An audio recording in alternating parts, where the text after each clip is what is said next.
Kethvar adjusted his combat armor sensors as the transport ship descended through Earth's atmosphere. The Zephyrian military observer had seen dozens of worlds, witnessed countless battles across the galaxy, but this assignment felt different. The Galactic Council had sent him to document human warfare tactics for their archives, expecting another routine report on a primitive species' crude fighting methods. The other passengers in the military transport were silent. 3 human soldiers sat across from him, their faces painted with strange patterns of green and brown. Unlike the elaborate ceremonial armor worn by most galactic species, these humans wore simple fabric uniforms that seemed almost primitive. Their weapons appeared equally basic, metal tubes with wooden stocks, far removed from the energy weapons standard across civilized space. "First time planetside?" asked one of the humans, a female with short dark hair and calm eyes. Her name, Tape Red Martinez. Kethvar nodded, his translator device converting his clicks and whistles into standard human speech. "I am here to observe your military operations for the Council's tactical database." Martinez exchanged glances with her companions. "Well, you picked an interesting time to visit. We're heading into some heavy action." The transport shuddered as it entered the combat zone. Through the small windows, Kethvar could see explosions blooming across a devastated landscape. Smoke rose from burning buildings while tracer rounds streaked through the air like deadly fireworks. This was the border conflict with the hegemony forces, a territorial dispute that had been raging for 3 months. "Doesn't look like much from up here," said another soldier, a young man with nervous energy. "Wait until you're down in it." The ship touched down with a metallic screech. As the cargo ramp lowered, the sounds of battle rushed in, the crack of gunfire, distant explosions, and something else Kethvar couldn't identify. A low rumbling that seemed to come from the very ground itself. Captain Rodriguez met them at the landing zone. He was an older human, scarred and weathered, with eyes that had seen too much combat. "Welcome to Paradise Valley," he said with bitter humor, "though there's nothing paradise about it anymore." Kethvar followed the captain through a maze of trenches and fortified positions. Human soldiers moved with purposeful efficiency, carrying supplies, maintaining weapons, and coordinating over primitive radio devices. Everything seemed so crude compared to the holographic command centers and automated systems used by advanced galactic civilizations. "Your forces seem understaffed," Kethvar observed as they walked. "Where are your battle mechs? Your energy shields?" Rodriguez laughed, but there was no humor in it. "We make do with what we have. Always have." They reached the forward command post, a reinforced bunker dug into the hillside. Inside, human officers studied paper maps marked with colored pins and pencil lines. The technology was archaic by galactic standards, yet the humans worked with it as if it were the most sophisticated system in the universe. "Sir, we've got movement in Sector 7, reported a communications officer. "Looks like a major hegemony push coming our way." Through his helmet's sensors, Kethvar detected massive energy signatures approaching their position. The hegemony forces were deploying heavy combat walkers and plasma artillery, weapons that should have overwhelmed these primitive human defenses within minutes. "All units, prepare for contact," Rodriguez spoke into his radio. "Remember your training. Remember why we're here." Kethvar expected panic, some sign of the fear that gripped most species when facing superior firepower. Instead, he saw something else entirely. The humans around him grew calmer, more focused. They moved with practiced precision, checking weapons and equipment with steady hands. The first hegemony walker crested the ridge like a mechanical giant, its plasma cannons charged with deadly energy, while smaller combat units spread out in textbook formation. Kethvar had seen this same force composition destroy entire defensive positions on other worlds. "Here they come," Martinez said quietly, settling into a firing position. The battle erupted with shocking violence. Plasma bolts scorched the air while human weapons replied with their primitive projectiles. But something was wrong with the tactical picture Kethvar was observing. The humans weren't falling back or taking cover as expected. Instead, they were holding their positions and returning fire with devastating accuracy. A hegemony walker stumbled as multiple rounds struck its sensor array. Another veered off course when human fire found gaps in its armor plating. These were supposed to be invulnerable war machines, yet they were being damaged by simple kinetic weapons. How are they doing that? Kethvar whispered to himself. Rodriguez overheard the question. Doing what? Fighting back. Your weapons shouldn't be effective against hegemony armor. The metallurgy alone should deflect anything you can throw at them. The captain smiled grimly as he aimed his rifle. You're thinking like everyone else. Always assuming the fancy equipment makes the difference. He fired 3 quick shots, each one striking the same spot on a distant target. It's not about the weapon. It's about the warrior. Kethvar watched in fascination as human soldiers demonstrated tactics he had never seen before. They moved in small groups, using terrain and timing instead of brute force. When a hegemony unit took cover behind debris, humans would appear from unexpected angles, striking weak points with surgical precision. One human soldier crawled through a drainage pipe to reach an enemy position from below. Another used a damage-building structure to gain elevation for a better shot. They adapted to the battlefield in real time, turning every obstacle into an advantage. "Base, this is Charlie Team," came a voice over the radio. "We've got eyes on their command vehicle. Request permission to engage." "Negative, Charlie Team. Too much firepower in that sector." "Copy that, Base. We're going in anyway." Kethvar turned to Rodriguez in confusion. "Your subordinate just disobeyed a direct order." "No," the captain replied. "Henderson knows his business. If he says they can take that target, they'll take it." 3 humans moved across open ground under heavy fire. They shouldn't have survived the first 10 meters, yet they reached the enemy command position and planted explosive charges before melting back into the terrain. The resulting explosion knocked out the hegemony's coordination systems, throwing their attack into chaos. "This is impossible," Kethvar muttered, checking his sensors again. "Your casualty rates should be catastrophic. Your position should have been overrun in the first 5 minutes." Martinez paused in her firing to look at him. "You're expecting us to fight like everyone else, aren't you? Stand up straight, march in formation, follow the rules of engagement that make sense to computer models. Those are proven tactical doctrines used across the galaxy. Maybe they work for other species, but humans don't think like other species." As if to prove her point, a group of human soldiers emerged from positions Kethvar hadn't even known existed. They had been hiding in places no sane military commander would consider, buried in rubble, concealed in destroyed vehicles, even hanging from the underside of a collapsed bridge. Now they struck at the hegemony's flanks while the main force was focused forward. The alien observer watched as these impossible warriors turned a losing battle into a devastating counterattack. They didn't just fight with their weapons. They fought with their environment, their creativity, and something else that Kethvar was beginning to understand was uniquely human. "Your species fights with controlled insanity," he observed. "We fight with imagination," Rodriguez corrected. "And we fight for each other." Kethvar noticed something else that didn't match his expectations. When humans were wounded, their comrades risked everything to retrieve them. When ammunition ran low, soldiers shared without hesitation. When facing impossible odds, they didn't retreat. They found ways to make the impossible possible. A young soldier named Chun had been pinned down by enemy fire for 20 minutes. Instead of calling for artillery support that might hit friendly positions, 2 of his squad mates created a diversion while a third crawled through enemy lines to reach him. They didn't have the advanced medical systems used by galactic forces, just basic field kits and determination. "We don't leave anyone behind," Chin's rescuer explained as he carried the wounded soldier to safety. Ever. The hegemony forces began to withdraw as their casualties mounted. Their superior technology hadn't helped them against opponents who refused to fight conventionally. Kethvar realized he was witnessing something that would revolutionize galactic military thinking, if anyone would believe his report. "How long have your people fought like this?" he asked Rodriguez as the battlefield grew quiet.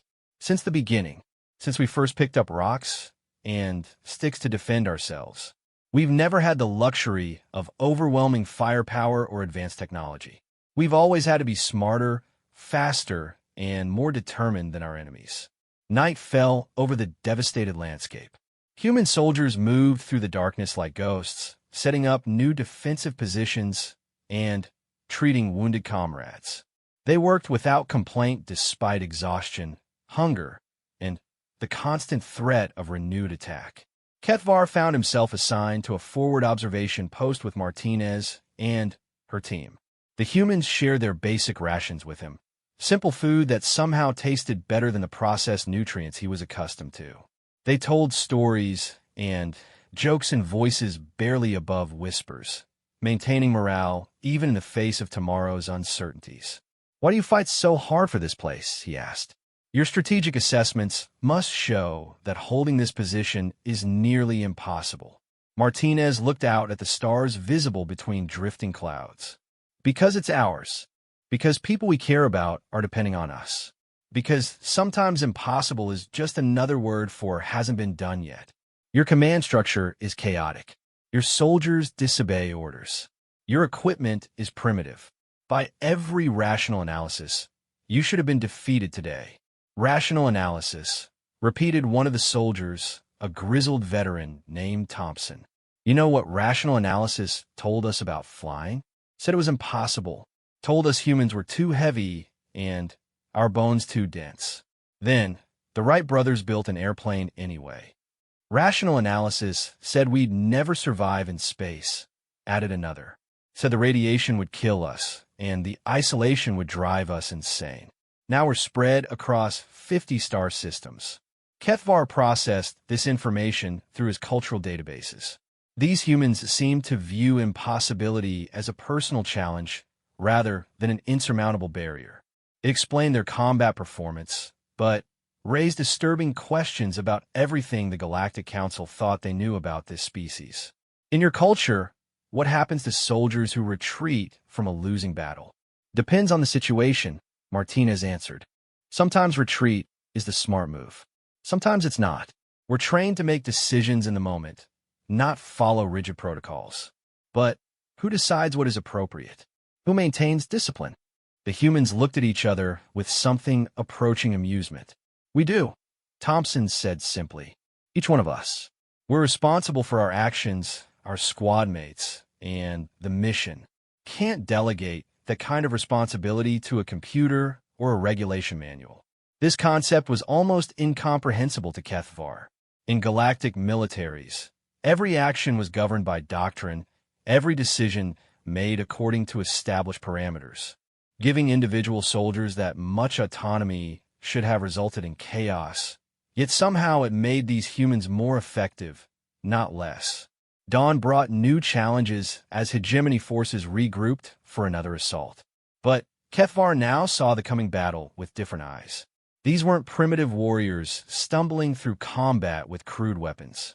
They were apex predators who had spent millennia perfecting the art of warfare through necessity and innovation. As he prepared his first report for the Galactic Council, Ketvar realized he would need to find new words to describe what he had witnessed. The humans called it courage, determination, and esprit de corps. But those terms didn't capture the full reality of what made these warriors so dangerous to anyone foolish enough to underestimate them. The second day of battle was about to begin, and Ketvar suspected his education in human warfare had only just started. The second assault began before sunrise. Ketvar watched through his enhanced vision systems as hegemony forces approached in overwhelming numbers.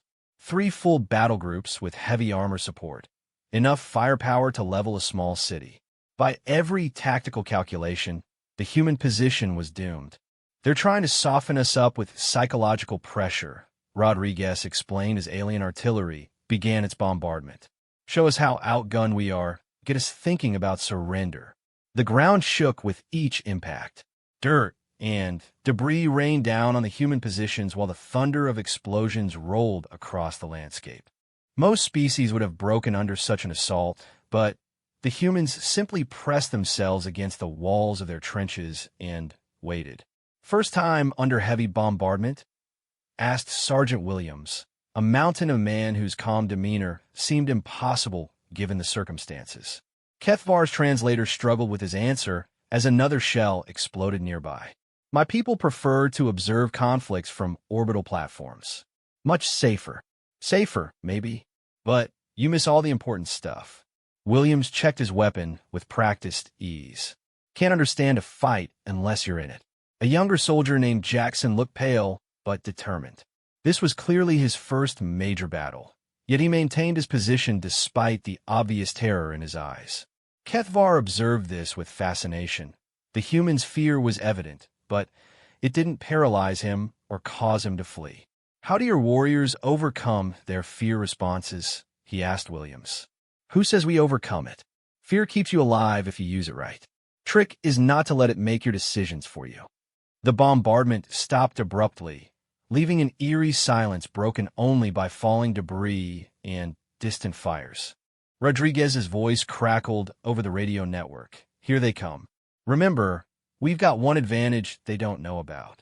What advantage? They think we're going to fight fair. The first wave of hegemony troops moved across open ground in perfect formation. Their powered armor gleamed in the morning light, while energy weapons hummed with lethal potential. They advanced with the confidence of a force that had never met serious resistance from human forces. That confidence lasted approximately 30 seconds. The humans had spent the night preparing surprises that defied conventional military wisdom. Instead of meeting the attack head-on, they let it pass through their first line of defense. Hidden soldiers emerged from concealed positions behind the advancing enemy, cutting off their retreat and creating chaos in the rear ranks. Impossible, Kethvar breathed as he watched human soldiers appearing from locations his sensors had scanned repeatedly. How do they hide from our detection systems? Low-tech solutions to high-tech problems, Martinez explained while taking careful aim. Sometimes the old ways work best. A hegemony battle tank approached their position, its massive cannon swiveling to target the human bunker. The energy signature alone should have overwhelmed any defensive measures these primitive warriors possessed. But instead of running or calling for support, two human soldiers calmly approached the vehicle with what appeared to be simple explosive charges. They're going to get themselves killed, Kethvar protested. Maybe, maybe not. Jackson volunteered for this one. The young soldier who had looked terrified during the bombardment now moved with deadly purpose. He crawled under the tank while his partner created a distraction.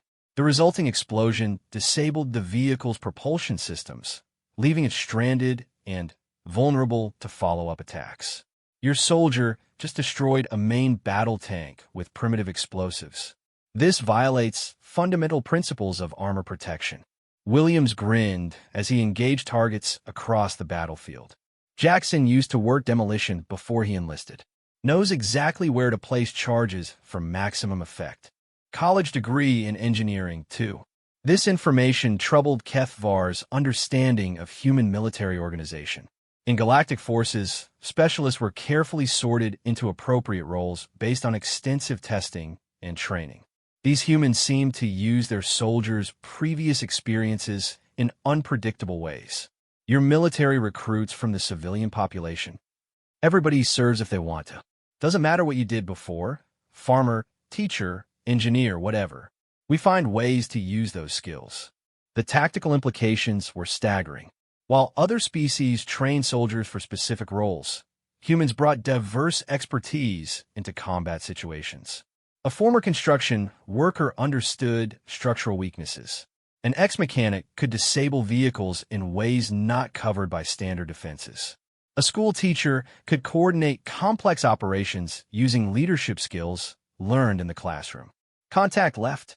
Multiple hostiles moving through the industrial sector. Kethvar turned his sensors toward the reported threat. A squad of hegemony special forces was advancing through abandoned factory buildings, using their stealth systems to avoid detection. Their equipment was the finest military technology in the galaxy. Adaptive camouflage, energy shields, and weapons capable of penetrating any known armor.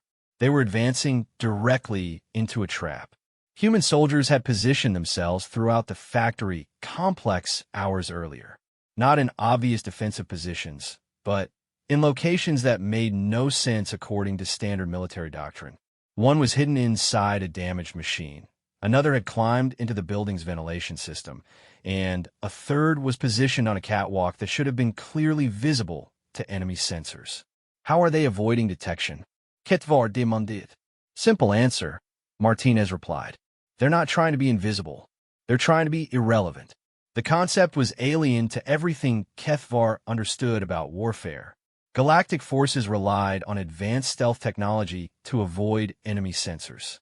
These humans were using psychology instead, positioning themselves in places where enemies wouldn't think to look, even if the locations were technically visible. The Hegemony Squad moved deeper into the factory, confident in their technological superiority. Their sensors detected no threats, their command systems showed clear paths of advance, and their tactical computers predicted easy success. They were completely unprepared for what happened next. Human soldiers didn't attack the enemy directly. Instead, they manipulated the environment itself. Heavy machinery was triggered to fall across escape routes. Steam pipes were ruptured to create concealing clouds. Emergency lighting was activated to blind enhanced vision systems at crucial moments. They're using the battlefield as a weapon, Ketvar observed in amazement. Everything's a weapon if you use it right, Williams agreed. Building, vehicles, weather, even the enemy's own expectations. The trapped hegemony forces found themselves fighting not just human soldiers, but the factory itself. Every advantage their technology provided was countered by environmental hazards they hadn't anticipated. Their advanced armor meant nothing when they were caught in industrial accidents. Their weapons couldn't target enemies who attacked through manipulation of the surrounding infrastructure. One human soldier, a former electrician named Chun, had rewired the building's power systems during the night. Now, he could control lighting, machinery, and even basic communications throughout the facility. When hegemony forces tried to coordinate their response, their signals were jammed by the very building they occupied. "This is Chun to base," the soldier reported calmly. "Package delivered. Estimate 15 minutes before they find a way out." "Copy that, Chun. Fall back to secondary positions." But Chun didn't retreat. Instead, he continued manipulating the factory systems, herding enemy forces toward predetermined kill zones. His actions saved dozens of human lives while inflicting casualties that should have been impossible given the disparity in equipment. "Why doesn't your soldier withdraw?" Ketvar asked. "He's accomplished the mission objective." "Mission was to stop them," Rodriguez explained. "Chen's making sure they stay stopped." The factory engagement became a masterclass in asymmetric warfare.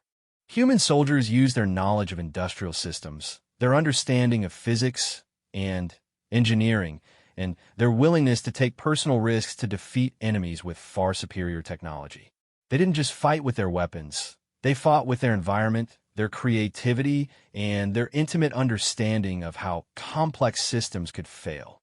By midday, the second hegemony assault had collapsed completely. Their forces withdrew in disorder, leaving behind expensive equipment and abandoning wounded comrades. The technological advantage that should have guaranteed victory had proven worthless against opponents who refused to fight according to established rules. "Casualties?"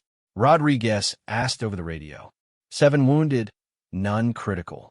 Chin took some shrapnel, but he's still mobile. Ketvar checked these numbers against his own observations. The humans had defeated a force 3 times their size, equipped with weapons worth more than the gross domestic product of most civilized worlds. Their casualties were minimal, their morale remained high, and they were already preparing for the next attack. "This outcome is statistically impossible," he declared. "Statistics are for people who don't understand the game," Martinez replied while cleaning her weapon. "We're not trying to win according to someone else's mathematics. We're trying to win, period." That evening, Ketvar found himself participating in what humans called an after-action review. Instead of formal reports filed through bureaucratic channels, the soldiers gathered informally to discuss what had worked, what hadn't, and how to improve their performance. Jackson did good work on that tank, Williams noted. Textbook placement on the charges. Could have used better coordination with covering fire, Jackson replied. Almost got my head blown off when I was crawling back. Next time, use hand signals instead of radio. Less chance of intercept. The discussion continued without rank structure or formal protocols. A private could criticize a sergeant's decisions. A specialist could suggest improvements to established tactics. Everyone contributed ideas based on their experiences, and the best suggestions were adopted regardless of their source. Your command structure is completely chaotic, Kethvar observed. No, it's completely democratic, Rodriguez corrected. Big difference. We trust our people to think for themselves and contribute to the mission. Works better than top-down decision-making when things go sideways. But how do you maintain discipline? How do you ensure orders are followed? The humans looked at each other with what Kethvar was learning to recognize as amusement. Orders are followed because they make sense, Williams explained. When they don't make sense, we discuss it. When there's no time to discuss, we trust each other's judgment. This concept violated every principle of military organization Kethvar understood. Galactic forces maintained strict hierarchies with clearly defined chains of command. Every decision was made at the appropriate level and communicated downward through established channels. The idea of soldiers modifying orders based on field conditions was considered dangerous insubordination. What happens when a soldier makes the wrong decision? Same thing that happens when an officer makes the wrong decision, Martinez answered. We learn from it and do better next time. Can't be afraid of mistakes if you want to improve. Chun joined the discussion with his left arm in a makeshift sling. The wound from his factory operation had been treated with basic medical supplies, but he showed no signs of complaint or self-pity. If anything, he seemed energized by the successful mission. Next time we should prep the electrical systems in more buildings, he suggested. Give us better options for environmental control. Good idea. Thompson, you worked construction before enlisting. Can you teach some of the squad basic electrical work? Sure thing. Might want to include some plumbing while we're at it. Water pressure can be useful in the right circumstances. Kethvar realized he was witnessing something unprecedented in galactic military history. These humans were continuously adapting their capabilities based on battlefield experience. They didn't wait for formal training programs or equipment upgrades. They simply shared knowledge among themselves and incorporated new skills into their tactical repertoire. How long does formal retraining take in your military? Formal retraining? Rodriguez looked confused. We're always training, always learning new skills. Can't survive if you stop adapting. But who certifies that soldiers are qualified for new roles? We do. If Thompson teaches electrical work and someone screws up, Thompson takes responsibility. If Chin's demolition techniques don't work, Chin figures out what went wrong. Personal accountability keeps everyone honest. Night brought the sound of hegemony reinforcements arriving in the distance. Heavy transport ships descended through the atmosphere, while energy signatures indicated the deployment of siege weapons. Tomorrow's battle would be even more intense than today's fighting. They're bringing everything this time, Williams observed while checking defensive positions. Serious hardware. How serious? Kethvar asked. Orbital bombardamento platforms. Probably planning to level the entire valley and start over. The tactical situation was hopeless by any rational analysis. Human forces were outnumbered, outgunned, and facing weapons capable of destroying their positions from space. Standard military doctrine called for immediate evacuation to preserve personnel and equipment. Instead, the humans began preparing for another impossible defense. Why don't you withdraw? Kethvar demanded. You've proven your tactical capabilities. There's no shame in retreating from overwhelming force. Martinez looked at him with patient understanding. You still don't get it, do you? This isn't about proving anything. This is about protecting what we care about. Sometimes you can't retreat. Sometimes you have to make a stand, even when the odds suck. But you'll all be killed. Maybe. Probably not, though. We're pretty good at staying alive when people are trying to kill us. She smiled grimly. Besides, they have to catch us first. As Kethvar prepared his second report for the Galactic Council, he struggled to find words that would convey what he had witnessed. These humans fought with controlled chaos, creative destruction, and absolute commitment to objectives that seemed impossibly difficult. They used their limitations as advantages and turned their enemies' strengths against them. Tomorrow would bring the ultimate test of human capabilities against galactic military power. Kethvar suspected the results would challenge everything the civilized galaxy believed about warfare, technology, and the nature of victory itself. The third day was approaching, and the real battle was about to begin. The third morning brought clouds heavy with the promise of rain and the certainty of unprecedented violence. Kethvar's sensors detected energy signatures unlike anything he had encountered in 2 decades of military observation. The hegemony had deployed siege weapons designed to crack planetary defenses, weapons that could melt through kilometers of rock and metal. "They're not playing around anymore," Rodriguez said, studying intelligence reports with his staff. "Fleet Admiral Vextar is commanding the operation personally. He's never lost a planetary assault." "What's his reputation?" asked Williams. "Total warfare doctrine. Overwhelm defenders with superior firepower until resistance collapses. Quick, clean, efficient." The captain's voice carried undertones of grim respect. "He's crushed 43 different worlds using the same tactics." Kethvar accessed his cultural database and found extensive records on Vextar's campaigns. The hegemony commander was considered one of the finest military minds in known space. His victories were studied in war colleges across the galaxy. He had never encountered effective resistance from primitively equipped forces. "Your situation is hopeless," Kethvar stated matter-of-factly. "Fleet Admiral Vextar commands resources equivalent to a small stellar navy. Even if your tactical capabilities are superior, you cannot overcome such disparities in raw firepower." "Probably not," Rodriguez agreed casually. "But we're going to try anyway." The human response to impossible odds continued to baffle the alien observer. Any rational species would attempt negotiation or strategic withdrawal.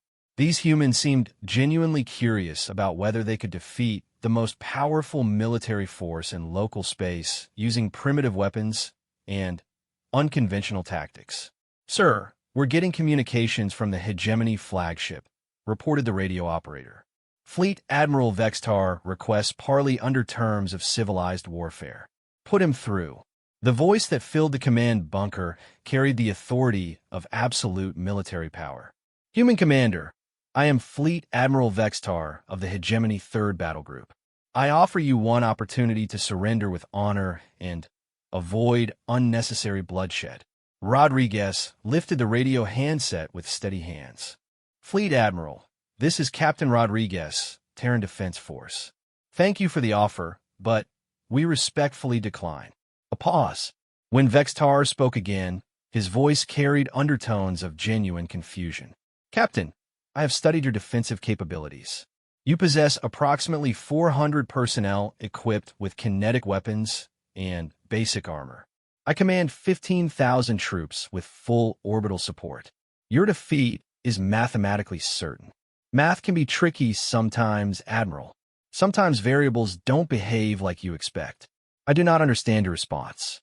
Are you perhaps unaware of standard military arithmetic?" Martina suppressed a laugh while cleaning her rifle. Williams shook his head with admiration for his commander's calm professionalism. Even Shin managed to smile despite his wounded arm. The humans seemed to find something amusing about the enemy's confidence in superior numbers and technology. "Admiral, we're aware of the odds. We just don't agree with your conclusions." Another pause, longer this time. "Captain Rodriguez, I have conquered worlds with populations in the millions. I have defeated civilizations with technology far more advanced than yours. What possible advantage do you believe you possess?" "Experience with impossible situations, sir. We've gotten pretty good at them." The transmission ended abruptly. Kethvar suspected that Fleet Admiral Vextar had never encountered opponents who treated overwhelming disadvantage as a tactical challenge rather than cause for surrender. The cultural implications were staggering. "He'll attack within the hour," Rodriguez predicted. Vextar doesn't like delays once he's committed to action. How do you know his tactical preferences? Kethvar asked. Read his book, Principles of Overwhelming Force. Picked up a copy during the ceasefire negotiations 6 months ago. Interesting guy. Very methodical. The concept of studying enemy commanders through their published works was another uniquely human approach to warfare. Galactic military doctrine emphasized technological advantages and numerical superiority. These humans gathered intelligence through academic research and psychological analysis. You studied your opponent's strategic philosophy? Know your enemy better than he knows himself, Williams quoted. Sun Tzu wrote that about 2,500 years ago. Still good advice. Your species has been writing about warfare for 25 centuries. Longer than that. We've been thinking about it, talking about it, and getting better at it since we figured out how to make weapons from rocks and sticks. Thompson checked his equipment while speaking. War is what we do when diplomacy fails. We've gotten very good at it. The first orbital bombardment began precisely 67 minutes after the failed surrender negotiation. Streams of plasma energy lanced down from space, vaporizing everything they touched. The ground shook with impacts that registered on seismic detectors hundreds of kilometers away. Smoke and fire obscured the entire valley as the hegemony demonstrated their power. Preliminary bombardment. Rodriguez observed calmly from the reinforced command bunker. He's trying to destroy our fixed positions before sending in ground forces. How do you remain functional during such an assault? Kethvar asked, his own systems struggling with the environmental interference. Practice. We've been bombed before. The bombardment continued for 30 minutes before shifting to different target areas. When it stopped, the landscape had been transformed into a hellscape of melted rock and burning debris. Any conventional defensive position would have been obliterated. Any normal military force would have been destroyed. The humans emerged from underground shelters and resumed their positions as if nothing had happened. Impossible. Your casualty reports? 2 wounded, both minor. Torres got some debris in his leg, and Kim has a concussion, but they're both mobile. Rodriguez's casual tone suggested this outcome was completely expected. Vextar just wasted 30 minutes and a lot of expensive ammunition. The alien observer checked his sensors again, certain they were malfunctioning. The humans had survived an orbital bombardment that should have eliminated all life in the target zone. They had accomplished this without advanced shields or underground fortifications, just careful preparation and intimate knowledge of their terrain. How did you protect your personnel from such massive firepower? Same way we protect ourselves from hurricanes, earthquakes, and other natural disasters, Martinez explained while tending to Torres' leg wound. You study the threat, prepare for it, and find ways to survive it.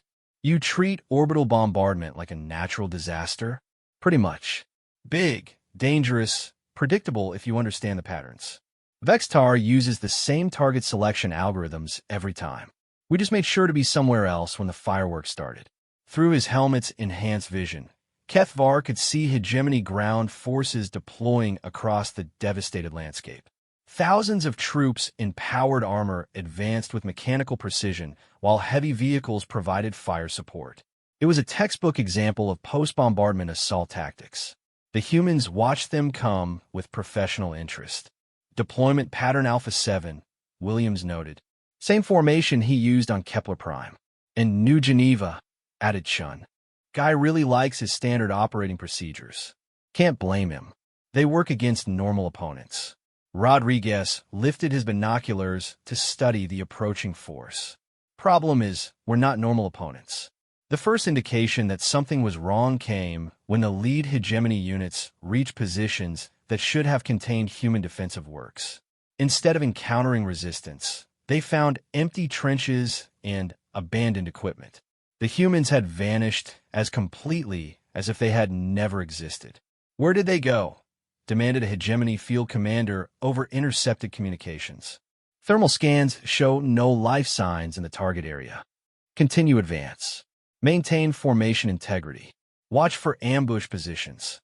But there were no ambush positions in the conventional sense. The humans had disappeared underground, moving through tunnels and natural caves that predated the conflict by millions of years. They emerged behind enemy lines, struck with devastating precision, and vanished again before return fire could be organized. Your forces are using the planet's geology as a transportation network, Kethvar observed with growing amazement. Limestone caverns run all through this region, Thompson explained while monitoring communications. Kim's a geologist. She mapped the whole system during our first week here. You conduct geological surveys as part of military preparation? We conduct every kind of survey you can think of. Weather, geology, biology, hydrology, local customs, trade routes, everything. Information is ammunition. A hegemony battle tank suddenly lurched to one side as the ground beneath it collapsed. The vehicle disappeared into a previously unknown sinkhole, while human soldiers emerged from concealed positions to engage the support troops. The attack lasted less than 3 minutes before the humans melted back into the landscape. Underground warfare, combined with environmental manipulation, Kethvar noted for his report. Tactical innovation beyond documented parameters. We prefer to think of it as using our imagination, Rodriguez replied. Vextar studied all the conventional responses to his tactics. He didn't study the unconventional ones because he never thought he'd encounter them. The hegemony advance slowed as units encountered increasingly bizarre obstacles. Roads collapsed at precisely calculated moments. Electronic systems failed due to interference from sources that shouldn't have existed. Vehicles broke down when critical components were damaged by weapons that couldn't possibly reach them. How are they disabling our equipment? Demanded another intercepted transmission. Energy signatures indicate kinetic weapons, but projectile paths are impossible. Kim's voice crackled over the human communication network. Geology package delivered. Target 4 is compromised. Copy that, Kim. Fall back to position 7. A massive hegemony command vehicle tilted sideways as an underground water main ruptured beneath its position. The vehicle's advanced gyroscopic systems couldn't compensate for the sudden change in ground stability. While the crew struggled to regain control, human soldiers disabled external sensors with well-placed shots. Your geologist just weaponized groundwater, Kethvar stated in disbelief. Kim used to work for the city water department, Williams explained. Knows every pipe and conduit in a 50-kilometer radius. Turns out municipal engineering has military applications. The concept violated everything Kethvar understood about the relationship between civilian and military expertise. In galactic society, warriors were trained from youth in specialized combat academies. They learned war-fighting skills in isolation from civilian concerns. These humans brought their entire life experience in a battle. Fleet Admiral Vextar to all units. Came the intercepted transmission. Implement contingency plan Delta. Prepare for enhanced suppression protocols. Rodriguez frowned. He's getting frustrated. That's not good. What does enhanced suppression mean? Indiscriminate bombardment. He's going to level everything and sort it out later. The captain's voice carried genuine concern for the first time. Vextar just abandoned precision tactics in favor of overwhelming destruction. The second orbital bombardment began without warning. Unlike the methodical precision of the first attack, this was pure devastation designed to eliminate all possible threats within the target zone. Plasma streams swept across the landscape in overlapping patterns, while kinetic projectiles shattered bedrock itself. He's trying to collapse the cave systems, Martinez observed from their deep shelter. Cut off our mobility options. Will it work? Kethvar asked. Probably not. These caverns survived the meteor impact that killed the dinosaurs. They'll survive Vextar's temper tantrum. But the bombardment revealed something troubling about human defensive preparations. As Kethvar monitored communications, he realized the humans were not simply enduring the attack, they were using it. Every explosion that collapsed the tunnel also damaged hegemony forces on the surface. Every plasma strike that melted rock also eliminated enemy equipment. You're turning their own bombardment into a weapon against them, he accused. Waste not, want not, Thompson replied cheerfully. If someone's going to drop that much ordnance in your neighborhood, might as well get some use out of it. When the bombardment ended, the surface resembled an alien moonscape. No conventional military force could have survived such devastation. Yet Kethvar detected human life signs throughout the underground network, apparently unharmed and ready to continue fighting. Fleet Admiral Vextar's voice filled the communication spectrum. Human Commander, you will respond immediately or I will begin eliminating civilian population centers. The threat sent chills through Kethvar's sensory systems. Targeting non-combatants violated every principle of civilized warfare. Even by hegemony standards, such tactics were considered extreme measures reserved for the most desperate circumstances. Rodriguez's response was immediate and Arctic. Admiral, if you harm civilians, this conflict becomes personal. You really don't want it to become personal. You are in no position to make threats, Captain. I have the firepower to sterilize your entire world. Maybe, but you'll have to catch me first. And I guarantee you'll lose more ships trying than you can afford to replace. The transmission ended with something approaching a growl from the hegemony commander. Kethvar realized that Fleet Admiral Vextar was experiencing something he had probably never encountered before. Serious resistance from an opponent he couldn't simply overwhelm with superior technology. He's going to escalate again, Rodriguez predicted. Next phase will be close-quarters combat. He'll try to force direct engagement where his superior numbers should tell. Will they? The captain smiled grimly as he checked his equipment. That depends on whether Admiral Vextar remembers his military history. Specifically, whether he's familiar with the concept of Pyrrhic victory. As night fell over the devastated battlefield, Kethvar prepared his third report for the Galactic Council. The humans had survived 2 major assaults that should have eliminated them completely. They had demonstrated tactical capabilities that defied conventional military analysis.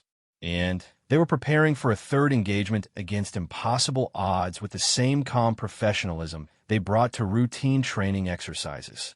Tomorrow would bring close combat against the finest troops in galactic space. Kethvar suspected the outcome would redefine everyone's understanding of what it meant to be human. The fourth day began with silence more ominous than any bombardment. Kethvar's sensors detected no orbital activity, no energy signatures, no movement across the devastated landscape. Fleet Admiral Vextar had withdrawn his forces during the night, leaving behind only monitoring drones and automated defense systems. He's changing tactics, Rodriguez observed, while studying intelligence reports in a command bunker. Vextar finally realized conventional assault methods aren't working against us. What's his new strategy? Williams asked, though his tone suggested he already suspected the answer. Personal combat. Elite troops in small units, designed to hunt us down individually. The captain's expression was grim. Hegemony Special Forces, the best warriors in known space.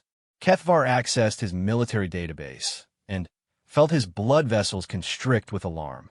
Hegemony Special Forces were legendary throughout the galaxy. Enhanced soldiers with decades of training, equipped with technology that made regular troops look primitive. They had never failed a mission. They had never lost a single operative to enemy action. How many? Asked Martinez while checking her equipment with methodical precision. Unknown. Could be a dozen, could be 50. They don't advertise their operational strength. Rodriguez paused, studying tactical displays with professional interest. What we know is they're coming, and they're very good at what they do. Better than us? Asked Jackson, his young face serious but unafraid. Impure combat capability. Probably. They've got enhanced reflexes, powered armor, and weapons that can punch through anything we can throw at them. The captain smiled without humor. Good thing combat capability isn't everything. Thompson finished checking his rifle and looked up with curiosity. What's our advantage against enhanced soldiers with superior equipment? Same advantage we've always had. They think they know how this fight is going to go. The conversation was interrupted by Chun, who had emerged from the communication center with a puzzled expression. "Sir, we're getting some weird transmissions. Sounds like the Special Forces are trying to establish psychological profiles on our personnel." "What kind of profiles?" "Stress responses, breaking points, psychological weaknesses. Standard interrogation preparation. They're planning to capture us alive and extract information about human military capabilities." Kethvar found this intelligence deeply troubling. Hegemony Special Forces were trained in advanced interrogation techniques that could break the strongest minds. If they captured human soldiers and learned about Terran military doctrine, the strategic implications would be catastrophic. "You need to evacuate immediately," he declared. "These are not ordinary soldiers. They're enhanced beings specifically designed for missions other troops cannot accomplish." "We know," Martinez replied calmly. "Read their training manuals too. Very thorough, very professional, very predictable. You've studied Hegemony Special Forces training protocols?" "Know your enemy," Williams quoted again.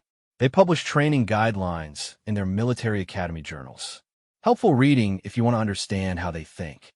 Rodriguez activated his communication system and began issuing orders across the network. "All units, implement Protocol 7. Repeat, Protocol 7 is now in effect." Kethvar had never heard of Protocol 7.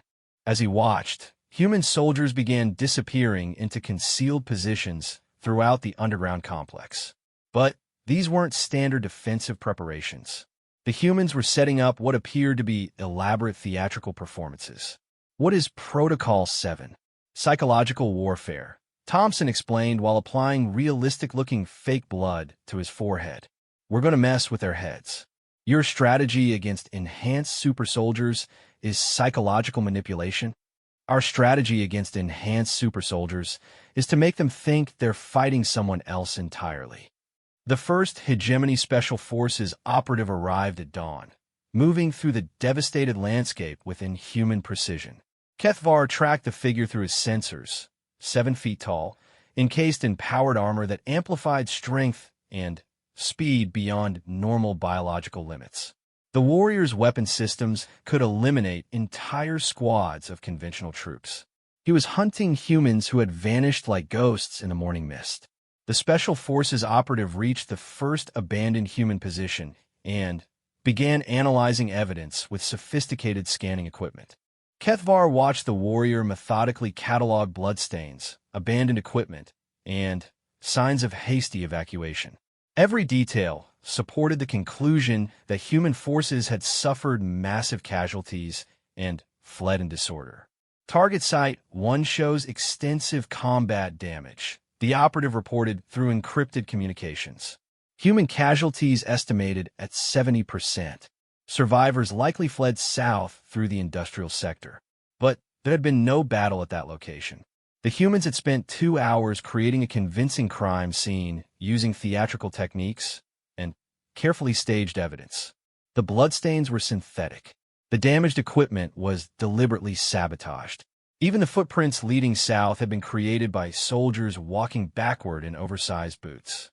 "He's following our trail," whispered Kim from her concealed position. "Moving exactly where we want him to go."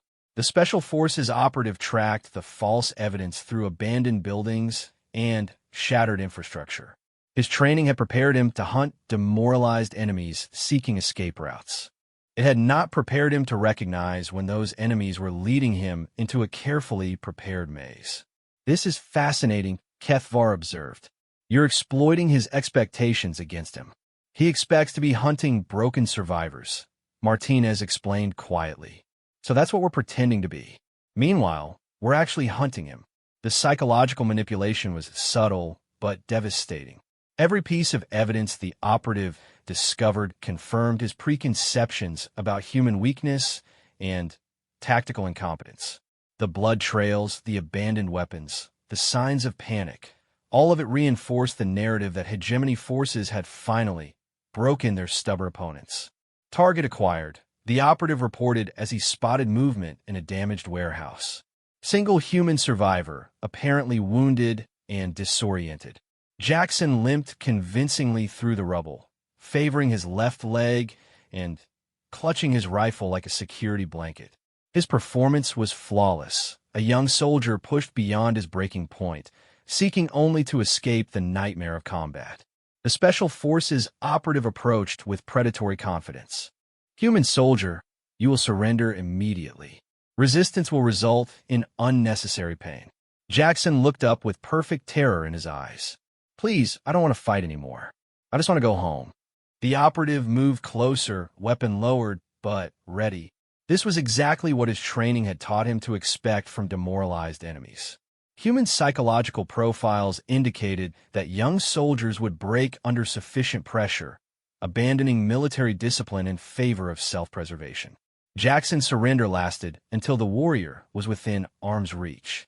Then, the terrified young soldier became a highly trained combat specialist who disabled the operative's weapon systems with movements too fast to follow.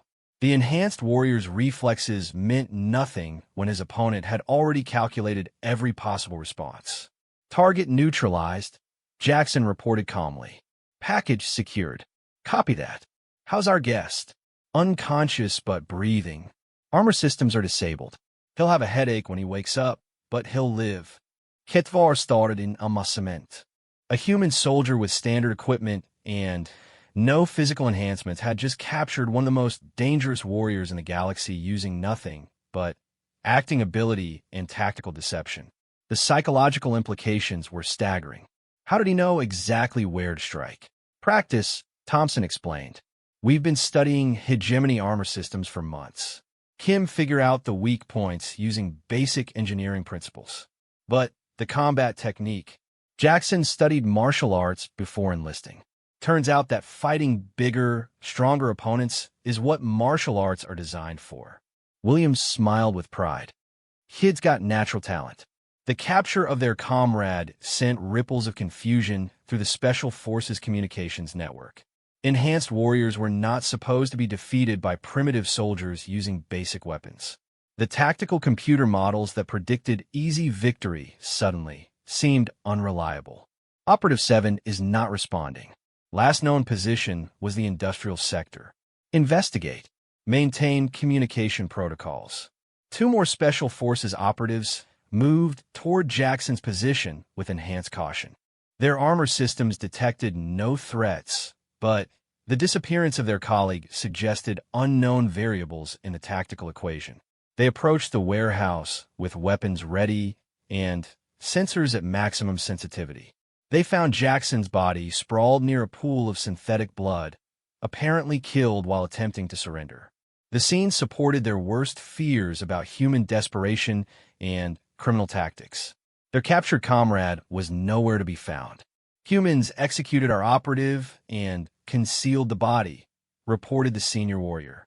Recommend immediate escalation to lethal force protocols.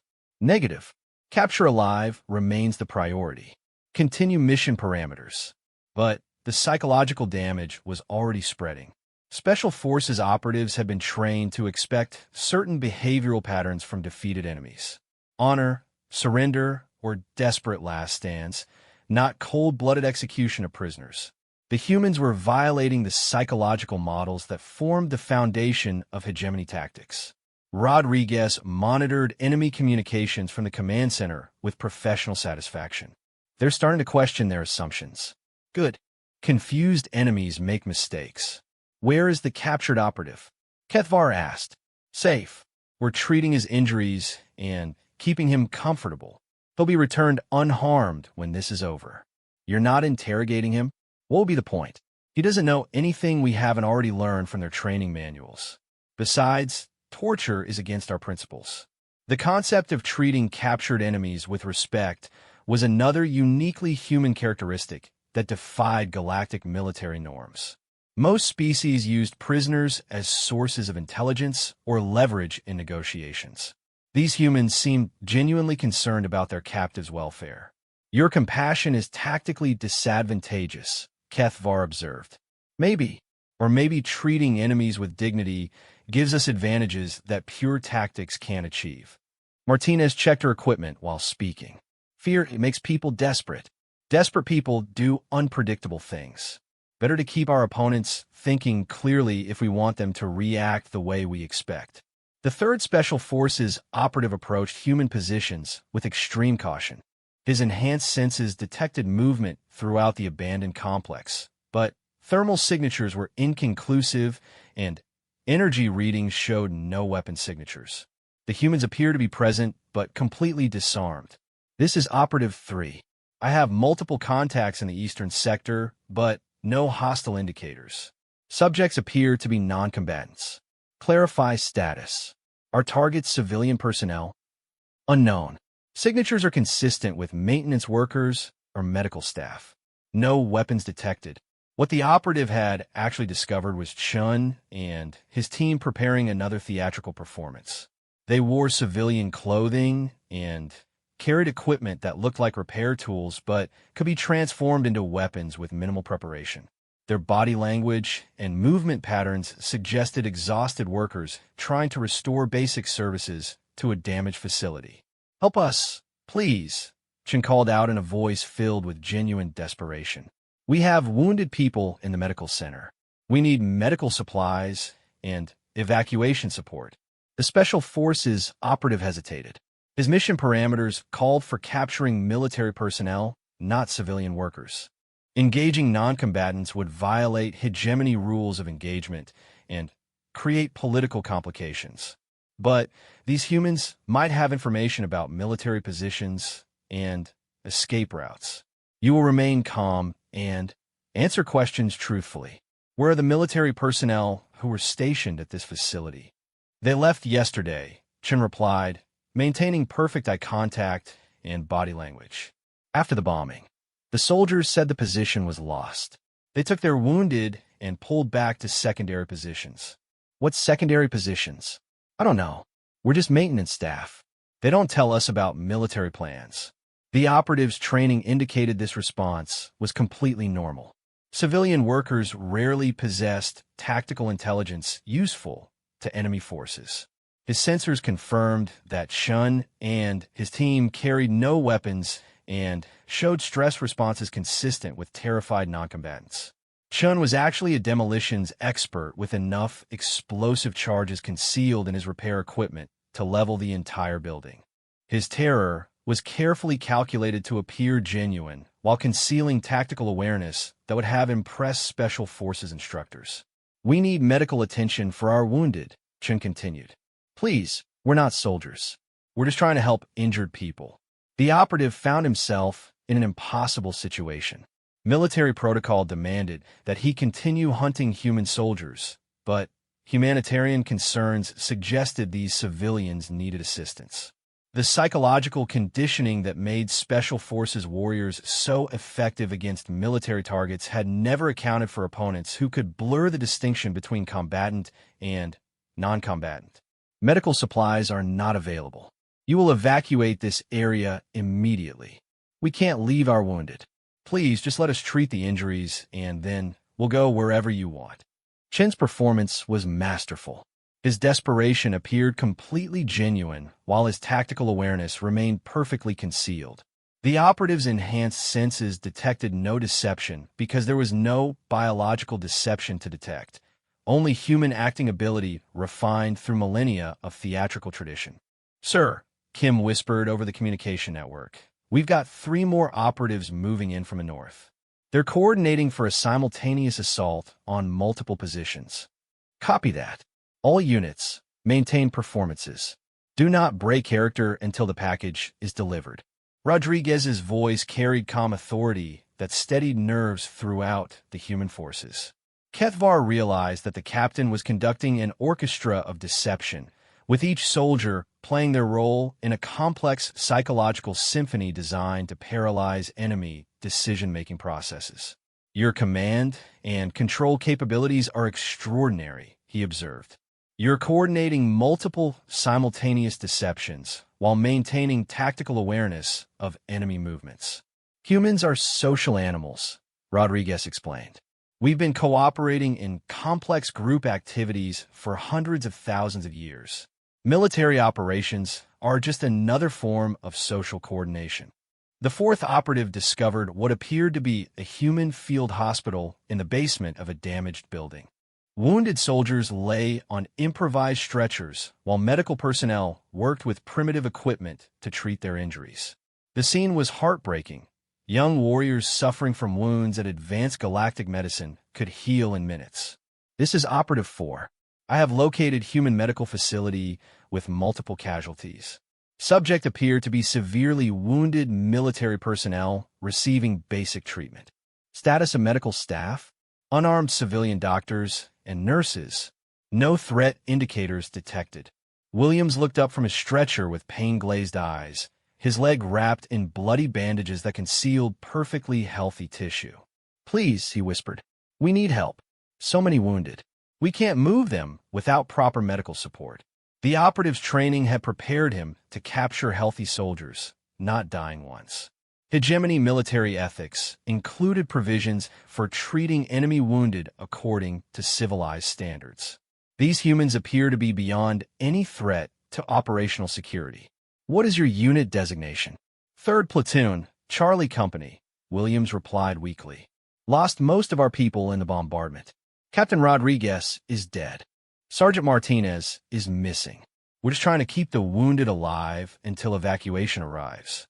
Every word was carefully chosen to support the illusion of defeat and demoralization. Williams' performance suggested a broken unit with no remaining combat capability. His comrades appeared equally helpless, wounded soldiers with no fight left in them. "Where are your operational personnel?" "Don't know. Communications went down after the orbital strike. Haven't seen any officers since yesterday." Williams coughed convincingly. "Are you here to help us?" The operative faced another impossible decision. These wounded humans posed no tactical threat, but they might possess intelligence about military operations. Standard procedure called for interrogation, but medical ethics demanded treatment of their injuries. The psychological conflict paralyzed decision-making processes that depended on clear enemy identification. As evening approached, Kethvar realized the humans had accomplished something unprecedented in galactic military history. They had neutralized the most elite warriors in known space without firing a shot. The Special Forces operatives were trapped in psychological mazes that prevented effective action while maintaining perfect illusions of human weakness and defeat. Status report: Rodriguez requested over the communication network. All packages secured. For operatives contained, 0 casualties on either side. Guests are comfortable and receiving appropriate medical attention for minor injuries sustained during capture. Outstanding. Prepare for Phase 2. What's Phase 2? Kethvar asked. Rodriguez smiled with satisfaction. Now we teach Fleet Admiral Vextar what happens when you underestimate humans. As night fell over the battlefield, the alien observer prepared his 4th report with trembling hands. The humans had done the impossible again, not through superior firepower or advanced technology, but through psychological warfare so sophisticated that it had neutralized opponents specifically designed to be immune to conventional tactics. Tomorrow would bring the final confrontation between human creativity and galactic military power. Kethvar suspected the outcome would change the balance of power throughout known space. The 5th morning brought an eerie calm that stretched across the devastated landscape like a hell breath. Kethvar monitored communications from the Hegemony flagship, listening to increasingly frantic reports from Fleet Admiral Vextar's staff. 4 Special Forces operatives had vanished without trace. Ground forces had been repeatedly defeated by primitively equipped humans. The situation had spiraled beyond all tactical predictions. "Admiral, we recommend immediate withdrawal to reorganize," suggested the fleet intelligence officer. "Human capabilities exceed all established parameters." "Negative." Vextar's voice carried dangerous undertones. "I will not retreat from a single primitive world. Prepare for orbital bombardment of all population centers." Rodriguez listened to the intercepted transmission with grim satisfaction. He's about to make the biggest mistake of his career. Targeting civilian populations will unite every human world against the hegemony, Williams observed. Even the neutral colonies will join the war effort. More than that, Martinez added while checking her equipment. It'll show the galaxy that Vextar lost his professional composure. Other species will start wondering if the hegemony is really as invincible as they claim. Kethvar processed this analysis with growing understanding. The humans weren't just fighting a tactical battle. They were conducting a strategic campaign to destroy hegemony credibility throughout galactic space. Every excessive response, every violation of military ethics, every departure from professional standards damaged the enemy's political position. "You've been manipulating him from the beginning," he accused. "We've been letting him manipulate himself," Rodriguez corrected. Vextar's greatest strength is his absolute confidence in technological superiority. It's also his greatest weakness when he encounters opponents who don't fight according to his expectations. The radio crackled with incoming communications from human forces scattered across the planet. "Base, this is Reconnaissance Team Alpha. Hegemony Fleet is repositioning for planetary bombardment. Targeting solutions indicate major population centers. Copy that, Alpha Team. All units, implement Protocol 9. "What's Protocol 9? Kethvar asked. "We're going to show Admiral Vextar what human warfare really looks like when we stop playing defense." Rodriguez activated a communication system that Kethvar hadn't known existed. Instead of the primitive radio equipment the humans had been using, this was a quantum entanglement network that connected instantly with Terran forces throughout the galaxy. The technological sophistication was startling. This is Paradise Valley actual to all Terran commands. Operation Broken Mirror is authorized. Repeat, Operation Broken Mirror is green. Across dozens of star systems, human forces that had been quietly preparing for months suddenly activated. Transport ships launched from concealed bases. Special operations teams emerged from deep cover. Naval units that had been disguised as civilian vessels revealed their true nature and began moving toward hegemony positions. "You've been planning this," Kethvar realized. The entire conflict was designed to provoke exactly this response. Paradise Valley was bait, Rodriguez confirmed. "We needed Vextar to commit his forces to a prolonged engagement where we could study hegemony tactics and demonstrate human capabilities. Every day he spent here was another day for our people to position assets throughout his supply lines." The scope of human strategic planning was breathtaking. While Vextar had focused on defeating a single defensive position, Terran forces had been systematically infiltrating hegemony space. They had identified critical infrastructure, mapped fleet movements, and positioned forces for coordinated strikes across multiple sectors. Fleet Admiral Vextar to Paradise Valley Command. The transmission carried barely controlled rage. "You will surrender immediately, or I will begin sterilizing human colonies throughout this sector." Rodriguez lifted the communicator with steady hands. "Admiral Vextar, this is Captain Rodriguez. I have a counter-proposal. You are in no position to make proposals, human. Actually, I'm in a very good position. While you've been focused on our little valley, my people have been focusing on your fleet. Explain your meaning." "Check your sensors, Admiral. Long-range detection. About 15 light minutes out." A long pause filled the communication channel. When Vextar spoke again, his voice carried undertones of disbelief. "Impossible. Human forces do not possess faster-than-light capability sufficient for fleet operations. We don't. But we do possess patience, planning, and about 6 months of preparation time." Rodriguez smiled grimly. "Your supply convoys have been very predictable, Admiral. Same routes, same schedules, same escort patterns. Made it easy for our people to position assets along your logistics network." Kethvar accessed his long-range sensors and felt his circulatory system constrict with alarm. Human battle groups were emerging from concealment throughout the star system. Not just small raiding forces, but full naval formations with enough firepower to challenge the hegemony fleet. They had achieved perfect tactical surprise. "How did you coordinate fleet movements without detection?" "Same way we coordinated everything else," Williams explained.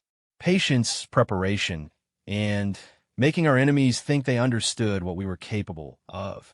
The humans had spent months allowing hegemony intelligence to develop false assessments of Terran naval capabilities.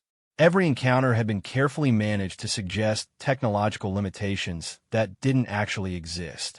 While enemy analysts concluded that humans lacked the resources for major fleet operations, Terran forces had been quietly assembling the largest naval concentration in their history. Fleet Admiral, you now have two choices, Rodriguez continued over the open channel. You can withdraw your forces, and we can discuss this situation through diplomatic channels. Or you can escalate, and we can demonstrate why humans have survived every extinction event our planet has thrown at us for the past 65 million years. You dare threaten me? I'm offering you professional courtesy, Admiral. One warrior to another. Your tactical situation has changed significantly in the past few minutes. I suggest you reassess your options. Vexstar's response came in the form of weapons fire directed at human civilian targets on the planet's surface. Plasma streams lanced down from orbit, vaporizing entire city blocks in displays of overwhelming firepower. The fleet admiral had chosen escalation over negotiation. All Terran forces, this is Paradise Valley Actual, Rodriguez spoke with Arcticom. Admiral Vextar has initiated attacks on civilian targets. You're authorized to engage with full military power. Show them what happens when someone threatens human families. The transformation in human combat performance was immediate and devastating. For 5 days, they had fought with restraint, using minimal force and accepting casualties to preserve the illusion of technological inferiority. Now, they unleashed capabilities that redefined galactic understanding of human military potential. Terran warships that had appeared primitive by galactic standards revealed advanced stealth systems, energy weapons, and defensive technologies that matched or exceeded anything the hegemony possessed. Human fighters moved with impossible agility, while their pilots demonstrated reaction times that suggested cybernetic enhancement. This is impossible, Kethvar whispered as he watched human forces systematically dismantle hegemony fleet formations. Your species doesn't possess this level of technology. We've possessed it for years, Martinez replied while coordinating ground-based support for the naval engagement. We just never had reason to show it off before. But your equipment here, your weapons, your armor, standard infantry kit, reliable, maintainable, and perfect for the mission we were actually conducting. She smiled at his confusion. Did you think we'd show our best equipment to someone who was obviously reporting back to Galactic Intelligence Services? The realization struck Kethvar like a physical blow. His entire assignment had been part of the human deception. They had known he was observing their capabilities for the Galactic Council.